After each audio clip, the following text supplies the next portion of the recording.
आजाद सिपाही ने अपना नया ऐप लॉन्च किया है। आप उसे प्ले स्टोर पर जाकर आजाद सिपाही टाइप कर उसे इंस्टॉल कर सकते हैं। नमस्कार, आजाद सिपाही की बड़ी खबर में आपका स्वागत है।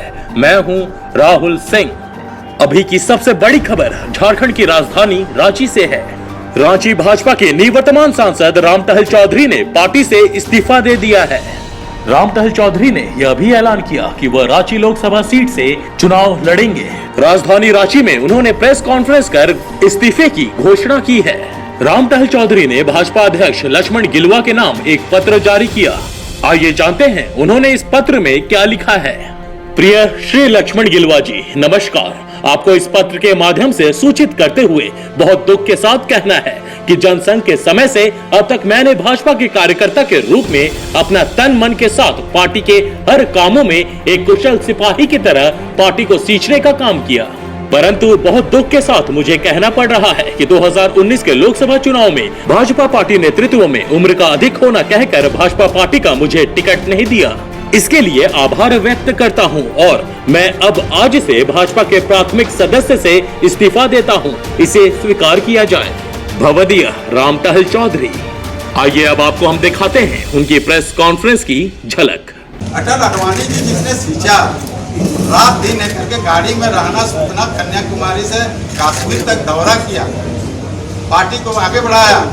उस आदमी को देखा 5 साल में कि काठ के मूर्ति की तरह बैठे रहते, न सांसदों के बैठक में और न कार्यकर्ताओं के बैठक में। ये कभी नहीं कहा गया कि अडवाणी जी जरा आशीर्वाद दें।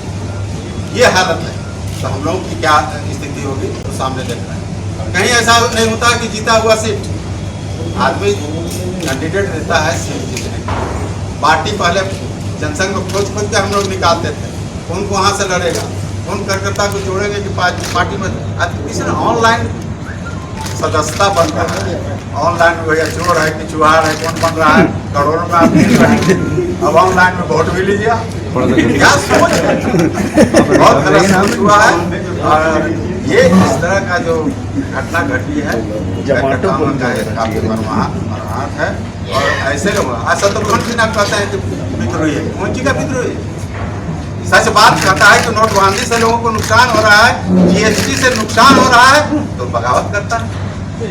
ये आम आदमी की बात है। आज वही शत्रुघ्न सिन्हा पूरे बिहार और झारखंड का दौरा करके इतने हमारे फेमस एक्ट्रेस थे कि इनके नाम पर भीड़ होता था और इन्होंने पार्टी का काम किया है और कांग्रेस को ध्वस्त करने का काम किया है। ये शत्रुघ्न सिन्हा भी नलायक है, जो बोले वही नलायक हो। हम लोगों ने क्या आज आप देख रहे हैं। यहाँ पर पार्टी आदमी इसलिए काम करता है कि हम अच्छा से करेंगे फिर हमको अगले बार मौका मिलेगा, इसलिए मेहनत करता है। अब आप पर विश्वास कौन करेगा। जुल्म अत्याचार जो था उसके विरुद्ध में लड़ करके और यहाँ तक पहुँचा। उस समय नहीं जानता था कौन कांग्रेस पार्टी और कौन पार्टी। जितना अत्याचार जुल्म था हमारे क्षेत्र में उसके विरुद्ध में लड़के आए हैं। इसी के जनसंघ अटल जी ने ज्वाइन करवाया तो पार्टी के लिए ईमानदारी से काम किया और सारा बिहार से लेकर के पूरा झारखंड में दौरे तब यहाँ तक पहुँचा। ये हमसे क्या बात करें, जिन्होंने सींचा नहीं, देखा नहीं, वो क्या जानेगा। 5 कहा जाने पर वही स्थिति है। जो मेहनत नहीं किया वो क्या जाने। तो हम लोग को दर्द होता है जिसको सींचा आज उससे अलग हो रहे हैं, उसी ने तकलीफ हो रही है। आज हम लोग कहते हैं ना कि बागी क्या हो रहा है। हम यह समझ नहीं कि राजनीति नहीं करते हैं। मान सम्मान के आगे मैं किसी से झुकना नहीं चाहता हूँ, चाहे सर कट जाए मगर झुक नहीं सकता हूँ, उस नीति पर चलता हूँ।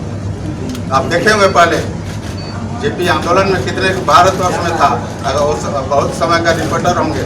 हमारे साथ नवनिर्माण के लड़कों ने यहाँ पर हमारे साथ जाति किया, बड़े बड़े मंत्रियों को, बड़ी नेताओं को, डॉक्टर को, इंजीनियर को, सबको बेइज्जत किया। उसके माध्यम से शोषण करते थे। जब हमारे साथ अभी एक राजकुमार साहब बोलिया, अभी वकील हैं, हम लोग 2 आदमी जलयोग से 4 पी के निकल रहे थे तो उसी में नवनिर्माण उसमें गफूर साहब मंत्री थे। कहें कि आप कितना गफूर दे दिया पैसा कि आप रिजाइन नहीं कर रहे हैं। हम कि तुम हमारा वोटर नहीं है, हमारा क्षेत्र का वोटर अगर 1% का अगर रिजाइन तब करें। फिर लालमोहन चौबे के नेतृत्व में 30 विधायक में 15 विधायक हम लोग रिजाइन नहीं किए और कहीं गलत डिसीजन है उसको भी हम लोग नहीं मानते। बाद में सस्पेंड हो गया, हम लोग को सस्पेंड किया गया। और उन्हें तक 1972 में कहा बड़े बड़े लोग हार गए, बड़े लोग हार गए। हम लोग भी सोच रहे थे कि हारेंगे, काफी से चुनाव लड़ रहे थे, मगर उस 72 के हवा में भी हमको यहाँ की जनता ने आशीर्वाद दिया और उस हवा में भी हम 6000 वोट से जीते। हमारी हम संक्षेप बता रहे हैं, हमारी गलती थी पैरा शिक्षकों को मांग लेकर के